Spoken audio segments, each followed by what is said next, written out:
ಪ್ರೇಮ್ಶೇಖರ್ sir, ಅಂದ್ರೆ ನಾವು ಈ ಆಪರೇಷನ್ ಸಿಂಧೂರ್ ಆದ ಸಂದರ್ಭದಲ್ಲಿ ಗಮನಿಸಿದ್ವಿ ಅಮೆರಿಕ ಹೇಗೆ ಪಾಕಿಸ್ತಾನದ ಮುಖವಾಣಿ ರೀತಿಯಲ್ಲಿ ವರ್ತಿಸಿದ್ದು ಭಾರತದ ಮೇಲೆ ಅದು ಜಾಗತಿಕವಾಗಿ ಬೀರಿದ ಪರಿಣಾಮ. ಫಾರ್ ಇನ್ಸ್ಟೆನ್ಸ್ ನಾಳೆ ದಿನ ಪಾಕಿಸ್ತಾನ ಯಾವಾಗಲೂ ಮಗ್ಗಲು ಮುಳ್ಳೇನೆ. ಇನ್ ಕೇಸ್ ಮತ್ತೊಂದು ಬಾರಿ ಅಂಥದ್ದೇ ಭಾರತ ಪಾಕಿಸ್ತಾನ ಸಂಘರ್ಷದ ಸಂದರ್ಭ ಬಂದಾಗ ಈ ಪಾಕಿಸ್ತಾನ ಹಾಗೆ ಅಮೆರಿಕಾದ ಬೆಳೀತಾ ಇರುವ ಬಾಂಧವ್ಯ ಭಾರತ ಹೇಗೆ ಗಮನಿಸಬೇಕು ಸರ್? ಇದು ಟ್ರಬಲ್ ಮುಂದಿನ ದಿನಗಳಲ್ಲಿ ಭಾರತಕ್ಕೆ? ಈ ಪ್ರಶ್ನೆಗೆ ಮೊದಲು ನಾನು ಆಗ್ಲೇ ಹೇಳಕ್ ಪ್ರಯತ್ನ ಪಡ್ತಾ ಇದ್ನಲ್ಲ ಪ್ರೊಫೆಸರ್ ಪುರಾಣಿಕ್ ಅವರ ಮಾತಿಗೆ, ಇದು ಅಂದ್ರೆ ಮುಸ್ಲಿಂ ಸಾಲಿಡರಿಟಿ ಅಂದ್ರೆ ಅದ್ರ ಬಗ್ಗೆ ಒಂದು ಮಾತು ಹೇಳಿಬಿಡ್ತೀನಿ ನಾನು. ಅಲ್ಲಿ ಎರಡು ದೇಶ ಯಾವುದೇ ಸಾಲಿಡರಿಟಿ ಇಲ್ಲ. ಇನ್ಫ್ಯಾಕ್ಟ್ ಶಿಯಾ ಸುನ್ನಿ ಡಿವೈಡ್ ನೀವು ಪಾಯಿಂಟ್ ಔಟ್ ಮಾಡಿದ್ರಿ, ಇನ್ನೊಂದು ಅದಕ್ಕೆ ಸೇರಿಸ್ಬಿಡ್ತೇನೆ ನಾನು. ಅಲ್ಲಿ ಖಮೇನಿ ಹತ್ಯೆ ಆದಾಗ ಕರಾಚಿಲಿರೋ ಅಮೆರಿಕನ್ ಕಾನ್ಸುಲೇಟ್ಗೆ ಅಲ್ಲಿ ಪಾಕಿಸ್ತಾನಿ ಶಿಯಾಗಳು ನುಗ್ಗಿದ್ರು. ಆಗ ಅವ್ರ ಮೇಲೆ ಅಮೆರಿಕನ್ ಕಮಾಂಡೋಗಳು ಶೂಟ್ ಮಾಡಿದ್ರು ಅಂತ ಹೇಳ್ತಾರೆ. ಇಲ್ಲ, ಪಾಕಿಸ್ತಾನಿ ಪೊಲೀಸರು ಶೂಟ್ ಮಾಡಿ 100ಕ್ಕೂ ಹೆಚ್ಚು ಶಿಯಾ ಪ್ರದರ್ಶನಕಾರಿಗಳನ್ನ ಕೊಂದದ್ದು. ಆಯ್ತಾ? ಅನಂತರ ಈ ಪಾಕಿಸ್ತಾನದ ಶಿಯಾ ಮುಖಂಡರನ್ನ ಆಸಿಮ್ ಮುನೀರ್ ಆಯ್ತಾ ಕರೆದವ್ರಿಗೆಲ್ಲ ಹೇಳಿದ್ದು, ನಿಮಗೆ ಇರಾನ್ ಅಷ್ಟು ಪ್ರೀತಿ ಇದ್ರೆ ನೀವೆಲ್ಲ ಇರಾನ್ ಹೊರಟೋಗಿ ಅಂತ. ಆಯ್ತಾ? ಇನ್ಫ್ಯಾಕ್ಟ್ ಆಸಿಮ್ ಮುನೀರ್ದ ಹೆಂಡತಿ ಶಿಯಾ, ನೀನು ಇರಾನ್ ಹೊರಟೋಗು ಅಂತ ಆಕೆಗೆ ಹೇಳಲಿಲ್ಲ. ಆದ್ರೆ ಶಿಯಾ ಮುಖಂಡರಿಗೆ ಹೇಳಿದ್ದು, ನಿಮಗೆ ಇರಾನ್ ಅಷ್ಟು ಪ್ರೀತಿ ಆದ್ರೆ ಅಲ್ಲಿ ಹೊರಟೋಗಿ ಅಂತ. ಹೀಗಾಗಿ ಅಲ್ಲಿ ಶಿಯಾ ಸುನ್ನಿ ಆ ಸಾಲಿಡರಿಟಿ ಇಲ್ವೇ ಇಲ್ಲ. ಕಂಪ್ಲೀಟ್ಲಿ ಅದೊಂದು ಹೇಳಿದ್ನಲ್ಲ, ಪಾಕಿಸ್ತಾನವನ್ನು ಅನಿವಾರ್ಯವಾಗಿ ಈಗ ಇರಾನ್ ಒಪ್ಪಿಕೊಂಡಿದೆ, ಪೂರ್ಣ ಮನಸ್ಸಿನಿಂದಲ್ಲ. ಯಾಕಂದ್ರೆ ಚೈನಾದ ಮಾತು ಕೇಳಿ ನಾನು ಆ ಮಾತಿಗೆ ಈಗಲೂ ಹೇಳ್ತೀನಿ, ನಾಳೆನೂ ಇದನ್ನೇ ಮಾತು ಹೇಳ್ತೀನಿ ನಾನು. ಆಯ್ತಾ? ಈಗ ನೀವು ಕೇಳಿದ ಪ್ರಶ್ನೆಗೆ ಬರೋಣ. ಇನ್ಫ್ಯಾಕ್ಟ್ ಅಮೆರಿಕ ಯಾಕೆ ಏಕಾಏಕಿ ಪಾಕಿಸ್ತಾನ ಪರವಾಗಿ ತಿರುಗಿಬಿಡ್ತು?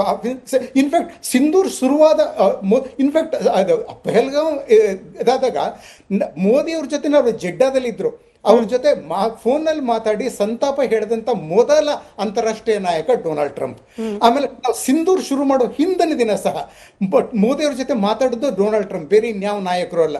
2 ದಿನದಲ್ಲಿ ಹೇಗೆ ಬದಲಾಗೋದ್ರು? ಯಾಕಂದ್ರೆ ನಾವು ನೂರ್ ಖಾನ್ ಏರ್ ಬೇಸ್ ಮೇಲೆ ದಾಳಿ ಮಾಡಿದ್ವಿ. ಆಯ್ತಾ? ನೂರ್ ಖಾನ್ ಏರ್ ಬೇಸ್ ಇರೋದು ಪಾಕಿಸ್ತಾನದೇ ಜರ್ನಲಿಸ್ಟು ಇಮ್ತಿಯಾಜ್ ಗುಲ್ ಹೇಳೋ ಪ್ರಕಾರ ಅಮೆರಿಕನ್ರ ಕೈಯಲ್ಲಿ. ಇನ್ಫ್ಯಾಕ್ಟ್ ಪಾಕಿಸ್ತಾನಿಯರಿಗೂ ಸಹ ಅಲ್ಲಿಗೆ ಹೋಗೋದಕ್ಕೆ ಅಧಿಕಾರ ಇಲ್ಲ. ಇಮ್ತಿಯಾಜ್ ಗುಲ್ ಒಂದು ಮಾತು ಹೇಳ್ತಾರೆ,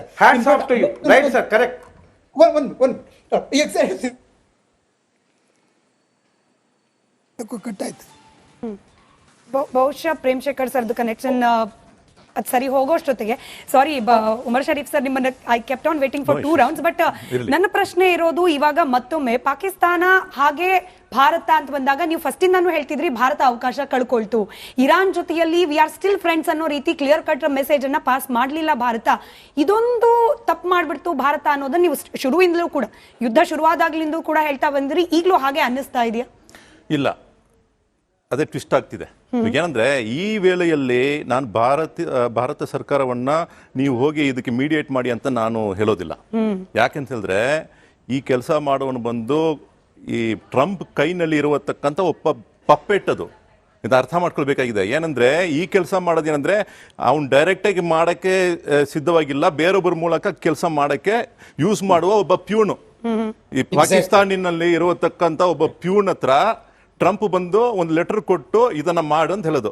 ಇದು ಚೈನಾ ಕೂಡ ಇದ್ರ ಹಿಂದೆ ಇಲ್ಲ. ಯಾಕಂತ ಹೇಳಿದ್ರೆ ಚೈನಾ ಬಂದು ಅಂಬಾಸಿಡರ್ ಕ್ಲಿಯರ್ ಆಗಿ ಹೇಳಿದ್ದಾರೆ, ಒಂದು ವೇಳೆ ನೀವು ಇರಾನ್ ಮೇಲೆ ನ್ಯೂಕ್ಲಿಯರ್ ವೆಪನ್ಸ್ ಯೂಸ್ ಮಾಡಿದ್ರೆ ನಾವು ಆ ಕಂಟ್ರಿಯನ್ನ ಡೆಸಿಮೇಟ್ ಮಾಡ್ತೀವಿ ಅಂತ ಹೇಳಿದ್ದಾರೆ ಅಂಬಾಸಿಡರ್, ಚೈನೀಸ್ ಅಂಬಾಸಿಡರ್.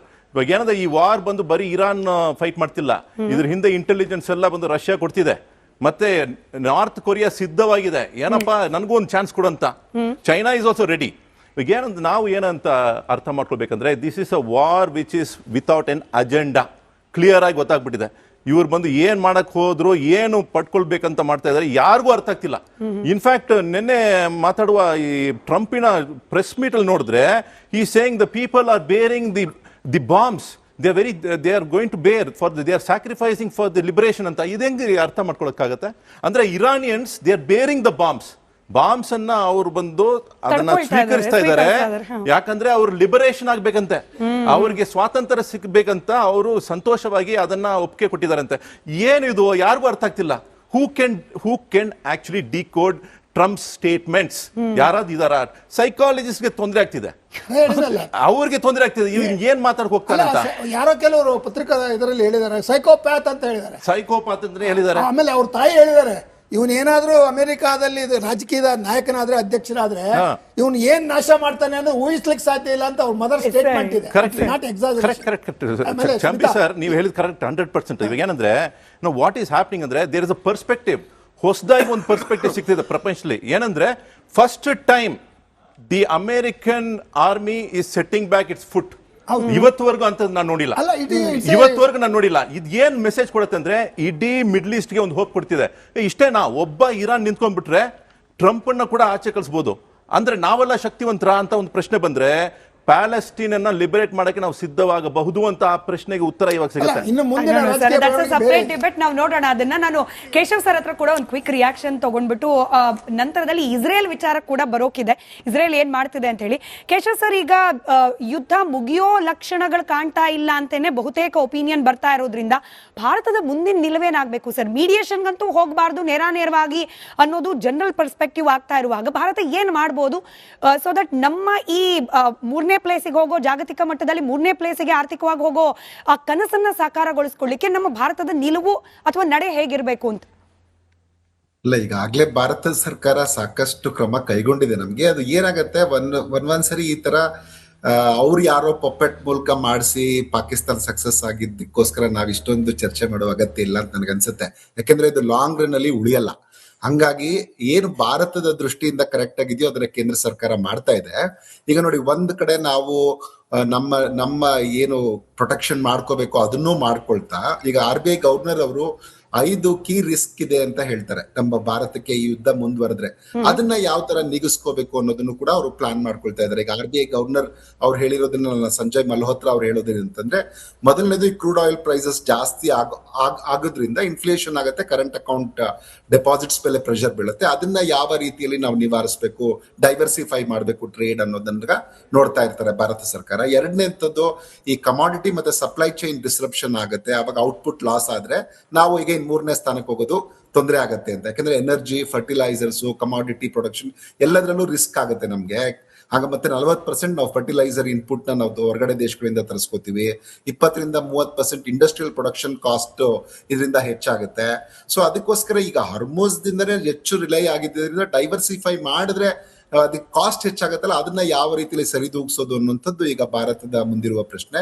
ಹಾಗೇನೆ ಮೂರನೇದು ಅವ್ರು ಹೇಳೋದು ರಿಸ್ಕ್ ಏನು ಅಂತಂದ್ರೆ ಇನ್ವೆಸ್ಟ್ಮೆಂಟ್ ಮತ್ತೆ ಕನ್ಸಂಪ್ಷನ್ ಸ್ಲೋ ಡೌನ್ ಆಗುತ್ತೆ. ಭಾರತಕ್ಕೆ ಬರುವಂತ FDI ಈ ಸಂದರ್ಭದಲ್ಲಿ ಕಡಿಮೆ ಆಗುತ್ತೆ. ಮತ್ತೆ ಇಲ್ಲಿನ ಕನ್ಸಂಪ್ಷನ್ ಕೂಡ, ಪ್ರೈವೇಟ್ ಕನ್ಸಂಪ್ಷನ್ ಈಗಾಗಲೇ ನಮ್ದು ಜನರಲಿ 55-60% ಅಷ್ಟು ನಮ್ದು GDP ಕಾಂಟ್ರಿಬ್ಯೂಟ್ ಮಾಡುತ್ತೆ. ಅದೆಲ್ಲ ಕಡಿಮೆ ಆಗಿ ಪ್ರೈವೇಟ್ ಇನ್ವೆಸ್ಟ್ಮೆಂಟ್ ಕಡಿಮೆ ಆದ್ರೆ ಯಾವ ತರದಲ್ಲಿ ಅದನ್ನ ಫೇಸ್ ಮಾಡಬೇಕು ಅನ್ನೋದ್ ಕಡೆಗೆ ಭಾರತ ಸರ್ಕಾರ ಯೋಚನೆ ಮಾಡ್ತಾ ಇದೆ. ಇನ್ನು 4ನೇದು RBI ಗವರ್ನರ್ ಹೇಳೋದು ಅಂತಂದ್ರೆ ಈ ಎಕ್ಸ್ಪೋರ್ಟ್ ಮತ್ತೆ ರೆಮಿಟೆನ್ಸಸ್ ಕಡಿಮೆ ಆದ್ರೆ ಅದನ್ನ ಯಾವ ರೀತಿಯಲ್ಲಿ ಸರಿದೂಗಿಸೋದು ಅಂತ. ಯಾಕಂದ್ರೆ 21-22% ನಮ್ದು GDP ಎಕ್ಸ್ಪೋರ್ಟ್ ಇಂದ ಬರುತ್ತೆ ನಮ್ಗೆ. ಹಾಗೇನೆ ರೆಮಿಟೆನ್ಸಸ್ ಅರೌಂಡ್ $120-125 ಬಿಲಿಯನ್ ಅಷ್ಟು ರೆಮಿಟೆನ್ಸಸ್ ಬರುತ್ತೆ ಪ್ರತಿ ವರ್ಷ. ಇವುಗಳು ಆದ್ರೆ ಯಾವ ರೀತಿಯಲ್ಲಿ ಅದನ್ನ ಬೇರೆ ಮಾರ್ಕೆಟ್ಸ್ ನ ಡೈವರ್ಸಿಫೈ ಮಾಡ್ಕೊಳ್ಳೋದು ಅನ್ನುವಂಥದ್ದು 4ನೇ ಅಂಶ. 5ನೇ ಅಂಶ ಈ ಕಾಸ್ಟ್ ಆಫ್ ಬಾರೋಯಿಂಗ್ ಹೆಚ್ಚಾಗತ್ತಲ್ಲ, ಇವಾಗ ನಾವು ಫೈನಾನ್ಷಿಯಲ್ ಮಾರ್ಕೆಟ್ ಸ್ಪಿಲ್ ಓವರ್ ಆಗೋದ್ರಿಂದ ಅದನ್ನ ಯಾವ ರೀತಿಯಲ್ಲಿ ಫೇಸ್ ಮಾಡಬೇಕು ಅನ್ನುವಂಥದ್ದು 5ನೇ ಅಂಶ.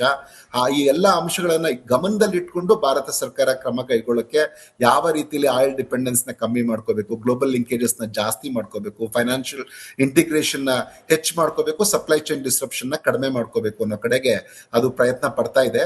ಅದು ಈಗಾಗಲೇ ನಮಗ್ ಕಾಣಿಸ್ತಾ ಇದೆ. ಈಗ ಸದ್ಯದ ಸ್ಥಿತಿಯಲ್ಲಿ ನಮ್ಗೆ ಅದು ಇಲ್ಲ ಒಂದ್ ಸ್ವಲ್ಪ ಹಿನ್ನಡೆ ಆಗಿದೆ ಅಂತ ಅನಿಸ್ತಾ ಇದ್ರೆ, ನನ್ಗೇನು ಆತರ ಅನಿಸ್ತಾ ಇಲ್ಲ. ಯಾಕಂದ್ರೆ ಈಗಿರುವ ಸ್ಥಿತಿಯಲ್ಲಿ ಭಾರತ ಮಾಡಿರುವಂತದ್ದು ಸರಿಯಾಗಿದೆ. ಸೊ ಹಂಗಾಗಿ ಥಿಂಗ್ಸ್ ವಿಲ್ ಗೋ ವೆಲ್ ಅಂತ ನನ್ಗೆ ಅನ್ಸುತ್ತೆ. Right sir. ಇನ್ನು ನಾನು ಬಂದೆ ಪ್ರೇಮ್ ಶೇಖರ್ ಸರ್ ಹಾಗೆ ಚಂಬಿ ಸರ್, ಮೋಹನ್ ಸರ್, 3 ಜನಕ್ಕೂ ಕಾಮನ್ ಪ್ರಶ್ನೆ ಇದು. To start with Prem Shekhar sir, ಈಗ ಈ ಕಂಡೀಷನ್ಗಳಲ್ಲಿ ಲೆಬನಾನ್, ಸಿರಿಯಾ, ಇರಾಕ್ ಜೊತೆ ಕೂಡ ಕಾದಾಟ ಮಾಡಕೂಡ್ದು ಅನ್ನೋ ರೀತಿಯಲ್ಲಿದೆ. ಹಾಗೆ ಈಗ ಇಸ್ರೇಲ್ ನಡೆಸ್ತಾ ಇರುವ ದಾಳಿ ಏನಿದೆ, ಹೌತಿಯನ್ನೋ ಹೆಜ್ಬುಲ್ಲಾವನ್ನೋ ಗುರಿ ಹಾಕೊಂಡು ಲೆಬನಾನ್ ನಲ್ಲಿ ನಡೆಸ್ತಾ ಇರೋದು, ಅದನ್ನೂ ಕೂಡ ಫುಲ್ ಸ್ಟಾಪ್ ಹಾಕಬೇಕು ಅನ್ನೋ ಕಂಡೀಷನ್ ಇರಾನ್ ಇಟ್ಟಿರುವಾಗ how will Israel react to this sir? ಅಂದ್ರೆ ಇಸ್ರೇಲ್ಗಂತೂ ಉದ್ದೇಶ ಇತ್ತು, ಈ ಯುದ್ಧದ ಪೂರ್ಣ ಉದ್ದೇಶವನ್ನ ಇಟ್ಕೊಂಡೇ ಇಸ್ರೇಲ್ ಯುದ್ಧದ ಕಣಕ್ಕೆ ಇಳಿದಿದ್ದು. ಈಗ ಇರಾನ್ ಅಮೆರಿಕ ಒಪ್ಪಂದ ಮಾಡ್ಕೊಂಡ್ಬಿಟ್ರೆ ಇಸ್ರೇಲ್ ಸುಮ್ಮನೆ ಆಗ್ಬಿಡುತ್ತಾ, ಒಪ್ಕೊಂಡ್ಬಿಡುತ್ತಾ ಅಂತ ಹೇಳಿ? ಇನ್ಫ್ಯಾಕ್ಟ್ ಇಸ್ರೇಲ್ ಇದನ್ನ ರಿಜೆಕ್ಟ್ ಮಾಡಿದೆ ಈಗಾಗಲೇ. ಇದು ಲೆಬನಾನ್ಗೆ ಇದು ಅಪ್ಲೈ ಆಗೋದೇ ಇಲ್ಲ. ಲೆಬನಾನ್ ನಾನು ಕ್ಯಾಂಪೇನ್ ನಾನು ಕಂಟಿನ್ಯೂ ಮಾಡ್ತೀನಿ ಅಂತ ಇರಾನ್ ಡಿಕ್ಲೇರ್ ಮಾಡಿದೆ. ಅಷ್ಟೇ ಅಲ್ಲ, ಇವತ್ತು ಲೆಬನಾನ್ ನಲ್ಲಿ ಇಸ್ರೇಲ್ ಇನ್ನೂ ಮುಂದಕ್ಕೆ ಹೋಗಿದೆ. 20% of Lebanese territory is under Israeli control ನಾವು. ಹೀಗಾಗಿ ಈ ಒಂದು ಇರಾನ್ ಇಂದ ದಾಳಿ ನಿಂತರೆ ಅಥವಾ ತಾನು ಇರಾನ್ ಮೇಲೆ ದಾಳಿ ಮಾಡೋದು ನಿಂತರೆ ಇಸ್ರೇಲ್ಗೆ ತಾನು ಲೆಬನಾನ್ ಮೇಲೆ ಪೂರ್ತಿಯಾಗಿ ಕಾನ್ಸಂಟ್ರೇಟ್ ಮಾಡೋ ತನ್ನ ಗಮನನ ಸ್ವತಂತ್ರ ಸಿಗ್ತದೆ. ಈಗ ಇಸ್ರೇಲ್ ಏನು ಮಾಡ್ತಾರೆ, ಲೆಬನಾನ್ ಮೇಲೆ ತನ್ನ ಕ್ಯಾಂಪೇನನ್ನು ಇನ್ನೂ ದೊಡ್ಡದಾಗಿ ಮುಂದುವರಿಸ್ತದೆ. ಬಹುಶಃ ಅದು ಈ ಸೀಸ್ಫೈರ್ಗೆ ಎಷ್ಟರ ಮಟ್ಟಿಗೆ ಅಡ್ಡಿ ಆಗ್ತದೆ ಅದು ಹೇಳೋದಕ್ಕಾಗೋದಿಲ್ಲ. ಈ ಸೀಸ್ಫೈರೇ ನಿಲ್ಲೋದಿಲ್ಲ. ಅದರಿಂದ ಈ ಲೆಬನೀಸ್ ಇಶ್ಯೂ ಅದು ಇದನ್ನ ಅಫೆಕ್ಟ್ ಮಾಡ್ತದೆ ದೊಡ್ಡದಾಗಿ ಅಂತ ನಾವು ಚಿಂತೆ ಮಾಡೋ ಅಗತ್ಯ ಇಲ್ಲ.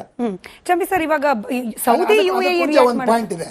ಈಗ ವೀಕ್ಷಕರ ದೃಷ್ಟಿಯಿಂದ ಪ್ರೇಮ್ ಶೇಖರ್ ನಾವು ಚಿತಾಲೆ ಅವರು ನಮ್ಮ ಮಟ್ಟದಲ್ಲಿ ಅಭಿಪ್ರಾಯ ಹೊಂದಿರ್ಬೋದು ಅಥವಾ ವ್ಯತ್ಯಾಸ ಇರ್ಬೋದು. ಏನಪ್ಪಾ ಅಂದ್ರೆ ನಾವು ಪಾಕಿಸ್ತಾನ ಮೇಲೆ ಓವರ್ ರಿಯಾಕ್ಟ್ ಮಾಡ್ಕೊಡುದು ಅಂತ ನಾನು ಹೇಳೋದು. Why should be compare ourselves to Pakistan?